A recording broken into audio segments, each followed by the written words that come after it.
আসসালামু আলাইকুম। যে কুচি দিয়ে স্কুল ড্রেসটা কাটিং করেছিলাম আজ সেটাই সেলাই করছি। বোতাম পট্টি করার জন্য যে বাড়তি 1.5 ইঞ্চি কাপড়টা রেখেছিলাম সেটা দিয়েই আমি বোতাম পট্টি ও ঘর পট্টি করে ফেলছি। একইভাবে আর একটা পাটেও আমি এইভাবে সেলাই দিয়ে নেব 1 ইঞ্চি মতো রেখে। এবার আমি সামনে পাটের সাথে পিছন পাটটা রেখে দেখো কাঁধগুলো জয়েন করে নিচ্ছি। দুদিকের কাঁধই আমি ডবল সেলাই দিয়ে জয়েন করে নেব। তিরছা করে কেটে কতগুলো কাপড়ের টুকরো আমি নিয়ে নিয়েছি, সবগুলোই জয়েন করে নিয়েছি আমি। ড্রেসের ভিতর দিকে অর্থাৎ উল্টো দিকে পট্টিটা রেখে দেখো আমি ঘুরিয়ে ঘুরিয়ে সেলাই করে নিচ্ছি। পট্টির কাপড়ের সিধা দিকটা আমি ড্রেসের দিকে রেখেছি। পট্টির কাপড়টা লাগানোর পর 1/2 ইঞ্চি কাপড়টাতে আমি ছোট ছোট করে কাট লাগিয়ে নিয়েছিলাম, যেটা তোমাদের দেখানো হয়ে ওঠেনি। এবার সোজা দিকে পট্টির কাপড়টাকে উল্টে নিয়ে এসে এইভাবে ভাঁজ দিয়ে আমি পুরোটাই ঘুরিয়ে ঘুরিয়ে সেলাই দিয়ে নিচ্ছি।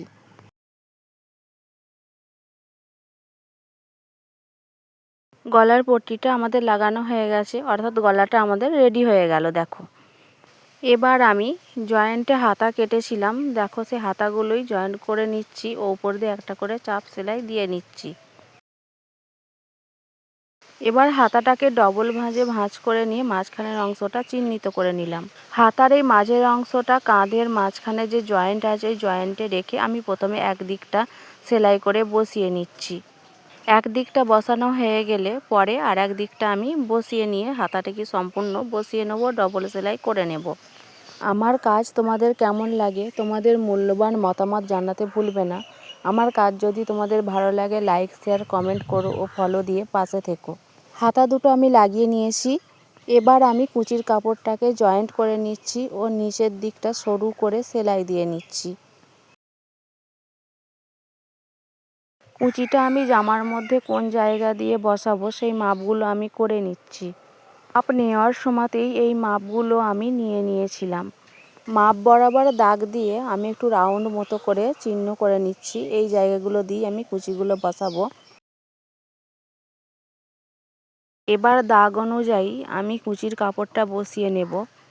কাপড় দুটোকে আমি সোজা পাটের সাথে সোজা পাটে রেখেছি ও কুচির কাপড়টার নিচের দিকটা আমি গলার দিকে রেখে ছোট ছোট করে পুরো অংশটাতেই দাগ অনুযায়ী কুচি দিয়ে নিচ্ছি। কুচি দেওয়ার এই শেষের অংশটা ওই পাটটার সাথেও আমি সমান করে দেখে নিচ্ছি যে ঠিকভাবে হচ্ছে কিনা। আর কুচিটা আমি এখানেই শেষ করে দিলাম, কারণ বোতাম লাগানোর পর আর একটা পাট আর একটার পাটের উপরে থাকবে, তাই কুচিটাকে নিচের দিকে উল্টে দিয়ে একটা চাপ সেলাই দিয়ে নিলাম। এবার হাতা ও বডি পার্টের সাইডটা আমি সোজা দিকে রেখেই সেলাই দিয়ে নিচ্ছি। এই সেলাইটা দেওয়ার পর উল্টে ভেতর দিকে দিয়ে আর একটা সেলাই দিয়ে নেব, যাতে সুতোগুলো বেরিয়ে না যায়। দেখো উল্টে আবার একটা সেলাই দিয়ে নিচ্ছি। এতে জয়েন্টের কাটা অংশটা ভিতরেই থাকবে। এবার ফিটিংসের মাপ অনুযায়ী আমি সেলাই দিয়ে নেব। ঝুল নেওয়ার সময় আমি বাড়তি 2 ইঞ্চি কাপড় রেখেছিলাম, সেটা এবার 1 ইঞ্চি 1 ইঞ্চি করে ভাঁজ করে সেলাই দিয়ে নিচ্ছি। ড্রেসটা সম্পূর্ণ রেডি হয়ে গেছে। এখানে কুচির তলার দিকে হাতাটা থাকবে, এইভাবে ড্রেসটা রেডি করেছি। কেমন হয়েছে অবশ্যই তোমরা জানাবে। এটা ড্রেসটার পিছন দিক, বোতামগুলো পিছন দিকেই হবে। এতক্ষণ আমার সঙ্গে থাকার জন্য ধন্যবাদ।